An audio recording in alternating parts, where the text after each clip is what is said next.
Ladies and gentlemen, welcome to my first tutorial for my lecture series in Fractal Finance. In this tutorial you will learn how to implement the Hillplot using Matlab. And Matlab is obviously a standard software often used in engineering and nowadays also for financial market research.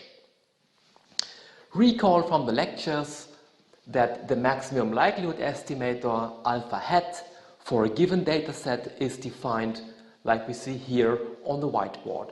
Capital N are the observations that are governed by the power law process, and this is in the numerator, and in the denominator we have the sum running from I is equal to 1 to capital N, and what are we doing here? We sum up the elements xi divided by a minimum value for x, and we take the natural logarithm of these numbers, and then we add simply a 1.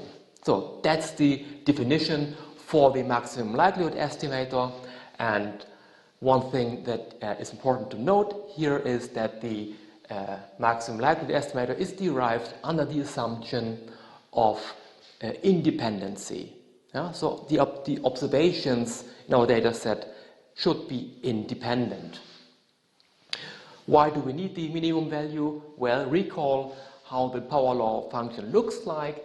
So it is defined for values that exceed a specific minimum value of x.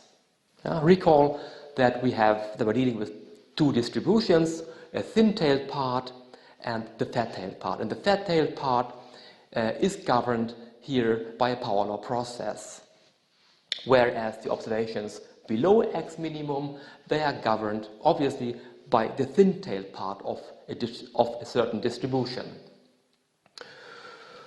So also important to know, okay, our capital N is equal or smaller than capital T, and the values or the realizations of xi are larger or equal with the minimum value for x. So this is important to know.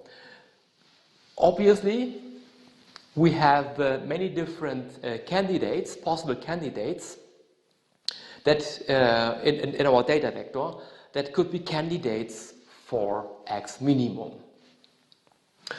So how do we proceed here?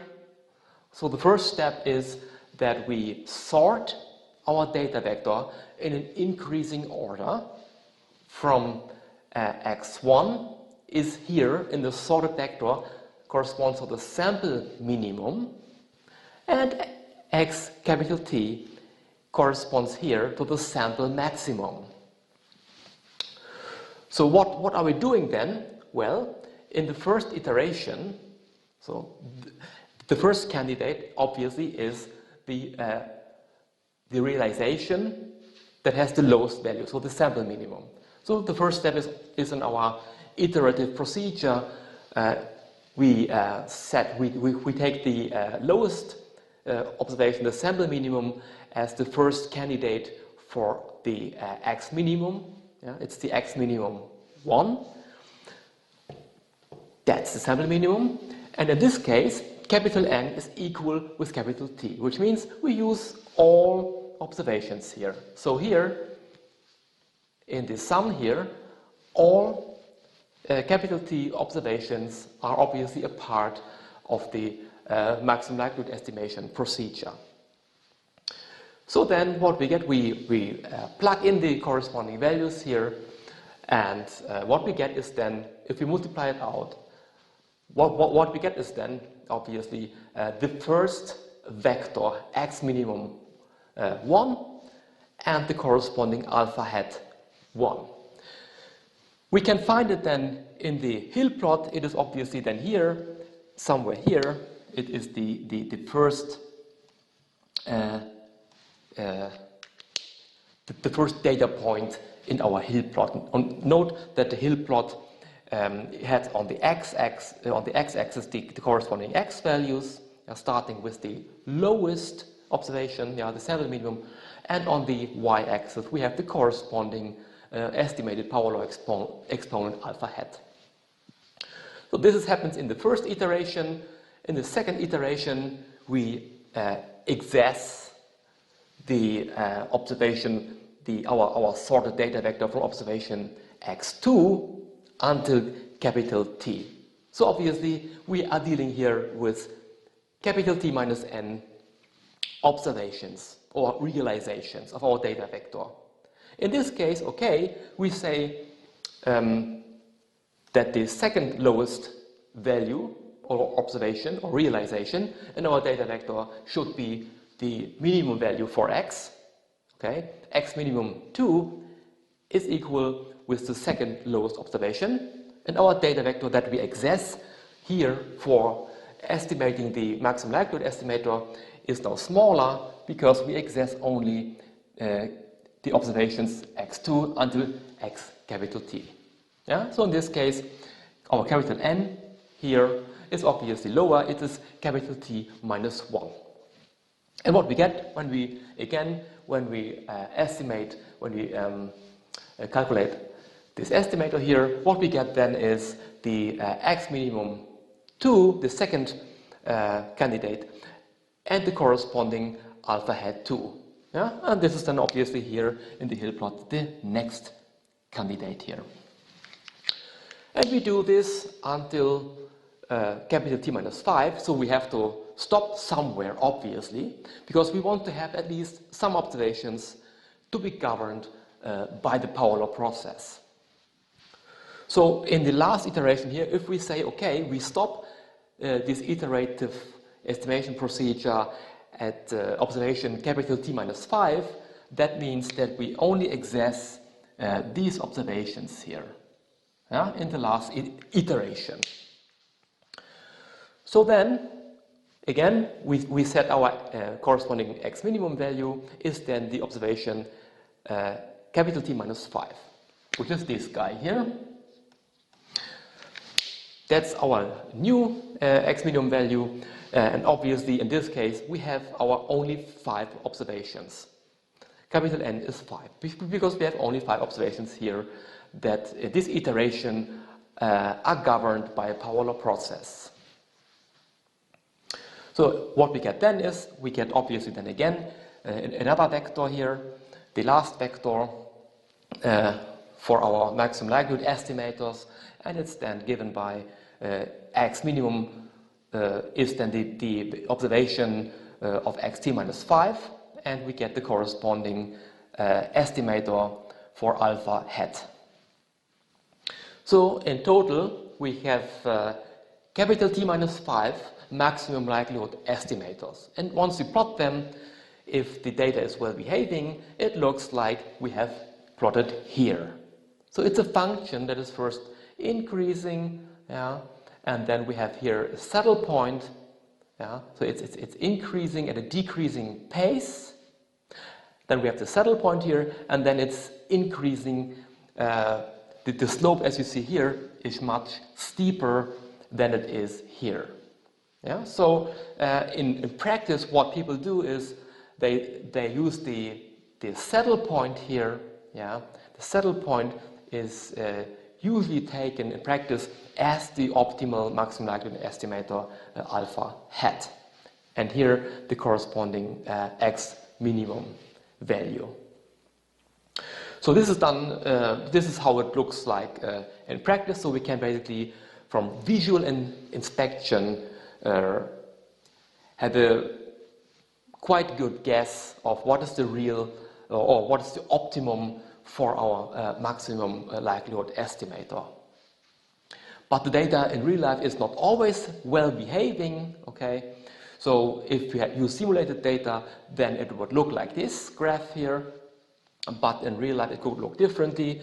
For instance, if we have a data set that doesn't have a saddle point, this could also happen. We want to run this estimation procedure for a data set that does not have a local maximum here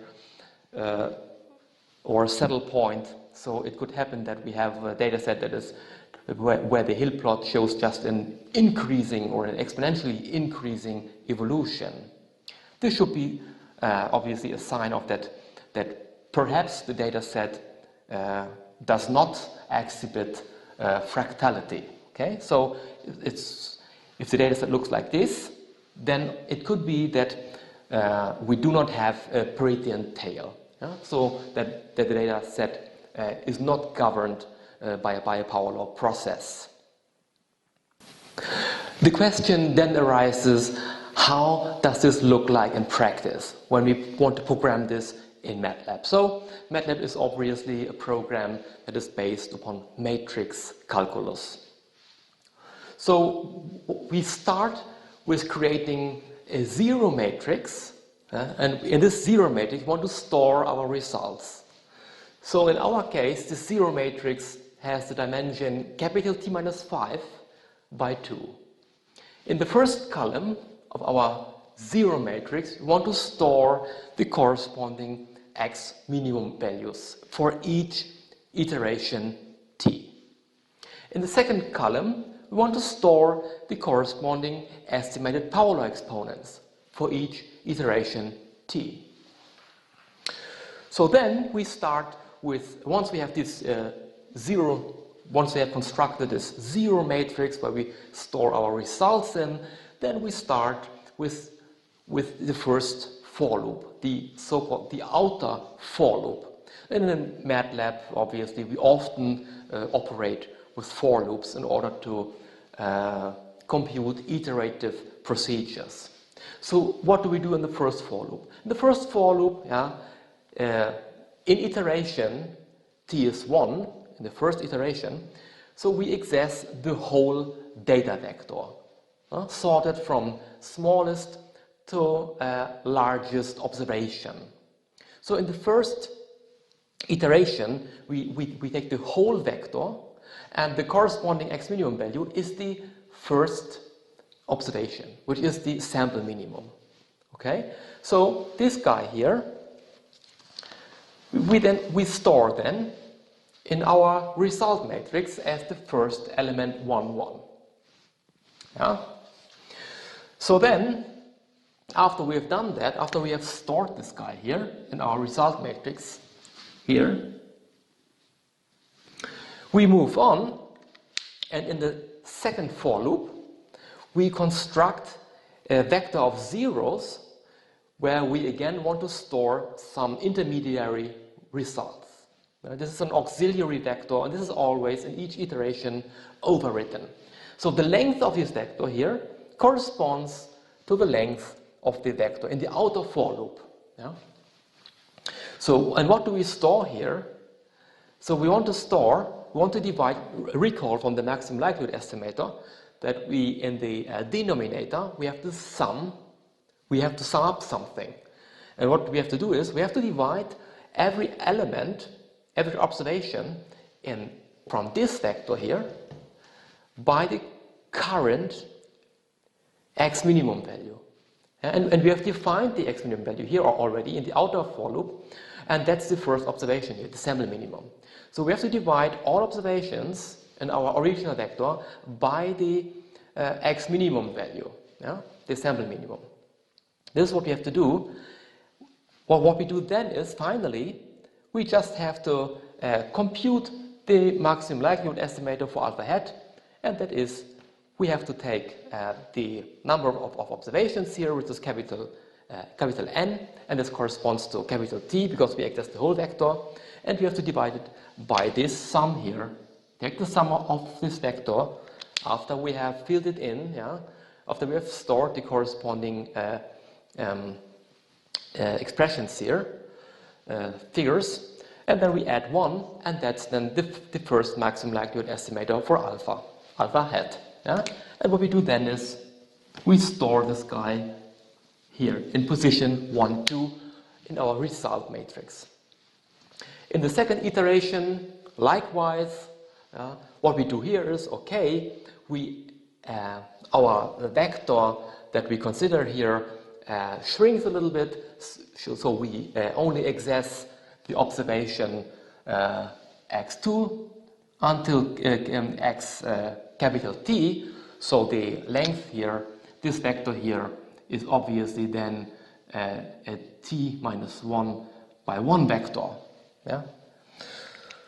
So we lose one observation, and the next x minimum value is then obviously the first observation in this vector here, and the first observation in this vector here is x2, which is the second smallest observation in our original data vector. Yeah? But that's here in the first position of this vector that we access here in the second iteration. Again, we have a second for loop. What happens in the second for loop? We create again a vector that has now the dimension t minus 1 by 1, and it has just zeros. Yeah? It's t minus 1 by 1, and it has just zeros like earlier. And then what we do here is, okay, we access each single element here in this original vector in the second iteration, and we divide it by the current x minimum value that we have here in the second iteration. And in the second iteration is obviously here x2. Now, so we have to divide every element from this vector here by x2, which is now our x minimum value in the second iteration. Again, then we have to compute the maximum likelihood estimator for our power law exponent alpha hat 2 in this case. And what is it? It's capital N, and our capital N is obviously now t minus 1, okay? And we have to divide it by the sum of this vector here, once we have stored the intermediary results. And again, we add 1, and that's then our second maximum likelihood estimator. The corresponding values for the minimum value in the second iteration and the corresponding maximum likelihood estimator for alpha hat is stored then here in the second row of our result matrix in these positions, yeah? in position 2, 1 and 2, 2. This is how it looks like basically, and now we want to have a look how we do it in Matlab. Let us now discuss how to implement the procedure in Matlab. When you open Matlab, this is how it looks like. You have the command window on the right hand side, and on the left hand side we see the workspace. Now I have already prepared this script, the Matlab corresponding Matlab script, which you see here, entitled MLE, which means maximum likelihood estimation, and Hillplot for power laws. First, what you have to do is we have to define the length of the data vector that we investigate, and it's defined here as capital T, like in the lectures and in the tutorial. The first step was then that we have to sort this data vector x, and we call it here in Matlab x1. So x1 is the sorted vector x. Then we have to define where we stop. Using our procedure, the maximum likelihood estimator, we said, okay, we want to have at least 5 observations that are governed by the power law process. So our capital T1 is 5. So we want to have at least 5 observations here for which we estimate the power law exponent. Then we said, okay, we want to store the results in a matrix, and this is the command here in Matlab. So we want to have a capital T minus 5 observations. So this is obviously the row dimension, and we have 2 columns. Why? Because we want to store first the power law exponent, and we will also want to store the corresponding x minimum value.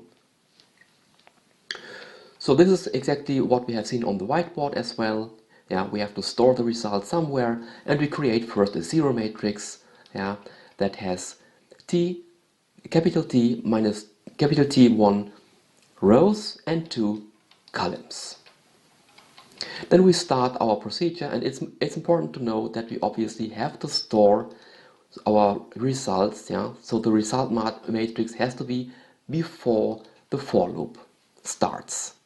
Otherwise everything would be overwritten. So then we start our iterations. We argued that we have to operate with 2 for loops.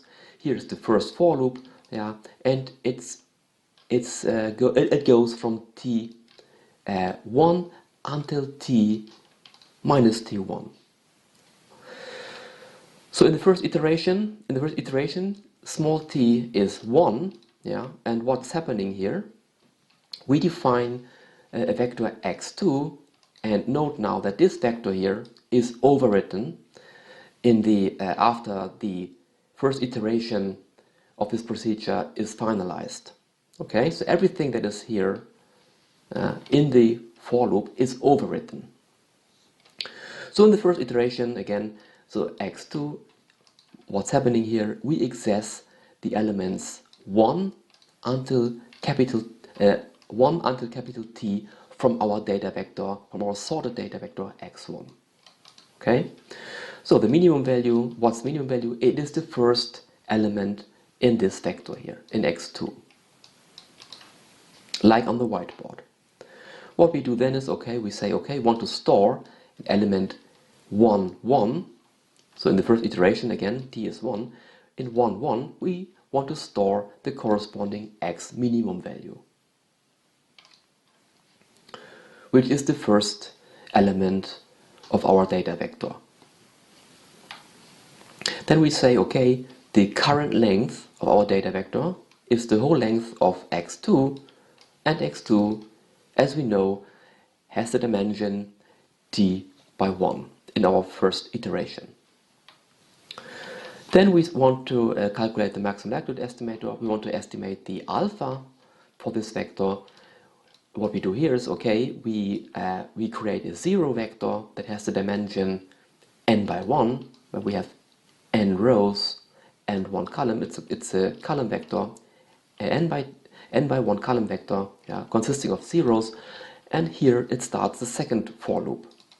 In the second for loop, what are we doing here? Okay, we want to store in the x3 vector, which consists of zeros here, want to store what?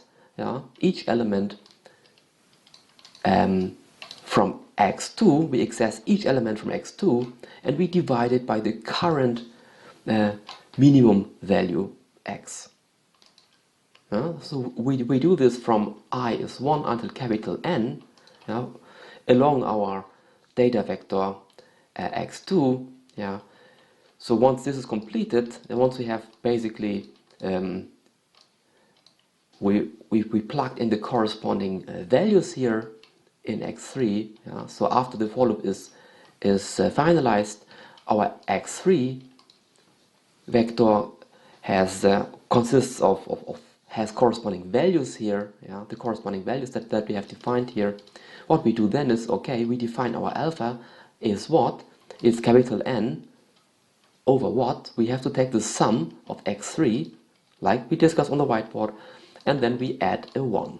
So that's our maximum likelihood estimator in the first iteration. We then say, okay, we want to store it in the results matrix in position 1, 2.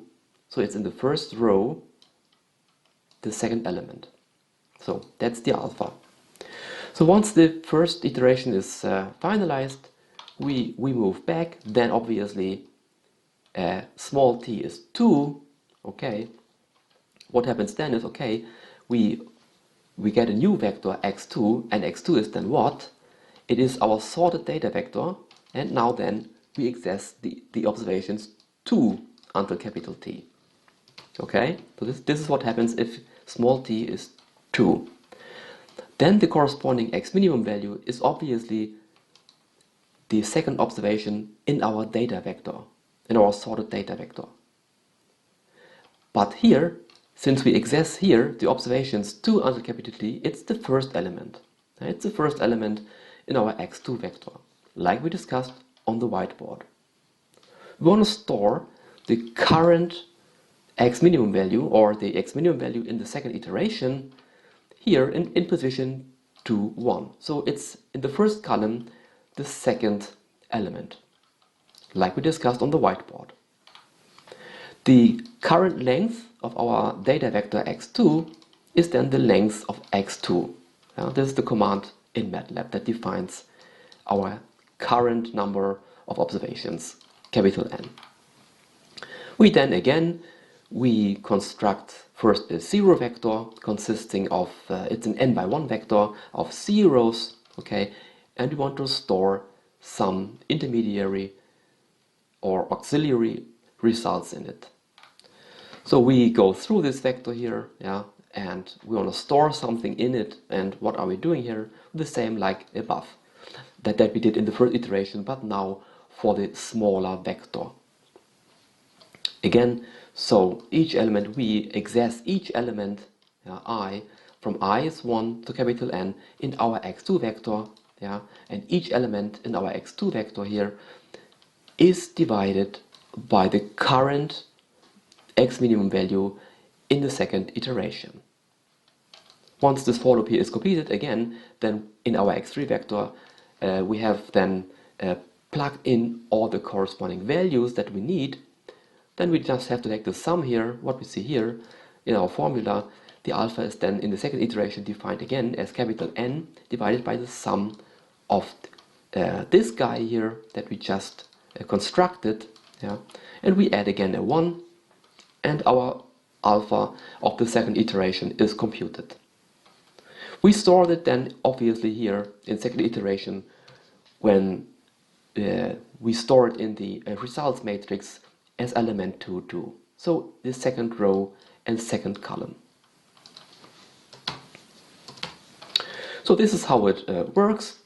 This is our code. And now let's have a look at a practical example. Let's now import some data into Matlab. I've obviously here already prepared some data. It's weekly realized variances of the momentum strategy that we discussed in our lecture. It's now imported into the workspace here in Matlab. Let's call it X. This is our data vector X. Let's plot it here. Let's plot X, and this is how it looks like. Okay. This are the realized weekly variances of the momentum strategy of the zero cost portfolio. Now we see here obviously most of the observations are here, close to zero here, and then we have this enormous outliers, the variance exceeding 1000 here, and a couple of observations that we see here around 600. And now recall from the lectures that we have close to infinite processes, which power exponents of, let's say, 1.9 that look very similar what we see here in this graph. But let's now make it more analytically, and let's now calculate the Hillplot for our data series. We just can copy our code here, and we copy it in the command window. What we get then is we have here the results. So now note that the results matrix has the dimension 5028 by 2, as we see here, and our original data vector has 5033 observations. Recall again that we want to have at least 5 observations in the power law process, so that's why our results matrix obviously has less rows. In our results matrix we have here the corresponding, in the first column, the corresponding x minimum values, and here the corresponding estimates for alpha hat. We can copy them, we can plot them in Matlab, but I would like to do it here in Excel. Recall here that's our x minimum value, and the second column was the corresponding alpha. We can plot them together here in using Excel as a scatter plot, and that's what we want to do here, you see. So here we have the corresponding scatter plot, and it's a well-behaving function, okay? It's how a power law function should look like. And obviously here we would think that the optimal value should be somewhere here, in the beginning of the of our alpha estimates. So we would say we would probably think it should be roughly 2.30. The corresponding optimal estimates for alpha would be probably according to this visual analysis. Let's just change the resolution here for my data series. We want to have finer resolution. Let's change the marker width to 0.25, and let's take the marker options here. Let's take built-in, the smallest size, and let's take a different marker type here. Now we can see it much better. Let's also zoom in a little bit. So here would be probably the corresponding value for the optimum. Yeah, it's something like 2.29, 2.23. Sorry, 2.29, 2.28, 2.30, something like that would be the corresponding optimal alpha estimate. And the corresponding realized variance would be 39.83 according to this visual analysis, which would mean that all values below this minimum value would be distributed as a different distribution, let's say a thin-tailed distribution, and all values that exceed this value here, this variance value of 39.83, would be distributed or would be governed by a power law process. And does it make sense? So obviously we have to use our common sense here. Let's remove that, our Hillplot. So first of all, we talked about in the lecture that trademark from power laws is that it measures concentration. Let's copy the realized variances here in column C, and let's sort them from largest to smallest. And let's also say, okay, we want to have a look at how much the largest 20% make out from the total. Let's take here first the sum of the total. What is the sum of the total of our realized momentum variances? It's this number here, 53,408, and let's take the top 20%. So the sum of the top 20%, what's that? So we have 5,033 observations, so the roughly 1,000 observations, the largest 1,000 observations are the corresponding 20%. Okay, let's sum up 1,000 observations here from our vector, which we have here. And 1,000 observations obviously make out 40,955. Now we can divide this guy here by the total, and then we see that for our weekly realized momentum variances, the top 20% make out 77%, roughly 77% of the total, which is close to the Pareto 80-20, where we recognized that 20% of the largest observation make out 80% of the total. So our point estimate of 2.28, 2.29, 2.30 for our optimal alpha here is obviously quite reasonable. As we know, the Pareto 80-20 has a power law exponent alpha of 2.1, and it has slightly more concentration. But here we have a slightly less concentration, 77% instead of 80%, so it might be reasonable to assume that the power law exponent is slightly higher than for the traditional Pareto 80-20. So to give you, always have to remember, we have to make use of our common sense. And the first reasonable thing what you can do is you can plot the Hillplot. Let's remove this again here, and let's upload another data vector. So I have here obviously a normal distribution, yeah, that I have simulated 5,000 drawings. Let's denote this guy here as our new x variable that we would like to analyze. Let's again copy our script for the Hillplot and paste it into the command window in Matlab. And again, so what we get now is in the results matrix what we see here.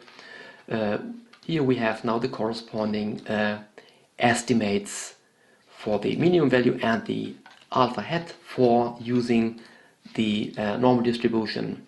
And I would just like to plot here the normal distribution so that you see I have multiplied all negative values with -1 so that I have just here the absolute amount of the drawings, of the random drawings, okay? You see also we have no large observations. The vast majority is between 0 and 1.5, yeah, which is typical for the standard normal distribution, and we do not even reach 4 standard deviations.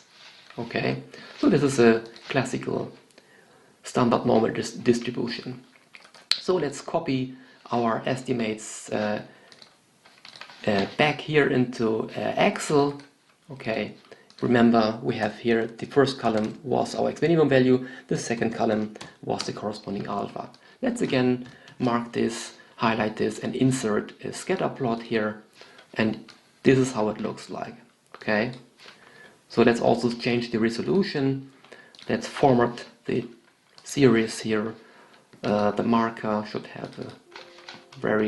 be very tiny, a very low width, and let's also change the marker options. We take the built-in to make it fast, and we choose this resolution here. So, and what you see here is a steadily increasing line, yeah, like we discussed on the whiteboard. So here, obviously, there's not much evidence that we have any saddle point here. There's no local maximum, or at least not really. It's an increasing function here, and it moves up until 40, which is very unreasonable for a power law function. So let's remove this Hillplot and let's investigate again. Let's copy here our drawings into another row and a column, which is column C, like we did earlier. Let's sort them here, largest to smallest, and let's do the same thing that we did previously. Let's investigate how much the largest 20% make out from the cumulative total. We have here the cumulative total. Let's take the sum of the whole of all realizations here, and let's take also the sum of the top 20% of largest observation. So we have to take because we have 5,000 observations here, we take the sum of the first 1,000 largest observations, which we have then here. So, and now we have to divide the top 20 by the total, and it's 44%, yeah, which is much larger, which is much lower than 80%, which we have seen for the traditional Pareto 80-20. So here we lack concentration, okay? We do not see any evidence for concentration, and so if we use just our common sense, we have seen the Hillplot, and we have seen there's no much concentration. If we just take the sum of the top 1%, which are the first largest 50 observations, we might see that there is really no concentration going on. So there's 144. So the top 1% make out how much from the total? 3.6%, like we discussed in the lecture. So for a power law function, these numbers here would be very different. For just using our common sense, having a visual inspection from the Hillplot, and having and investigating the level of concentration might give you a good clue of what kind of data you are dealing with. Thank you for your attention.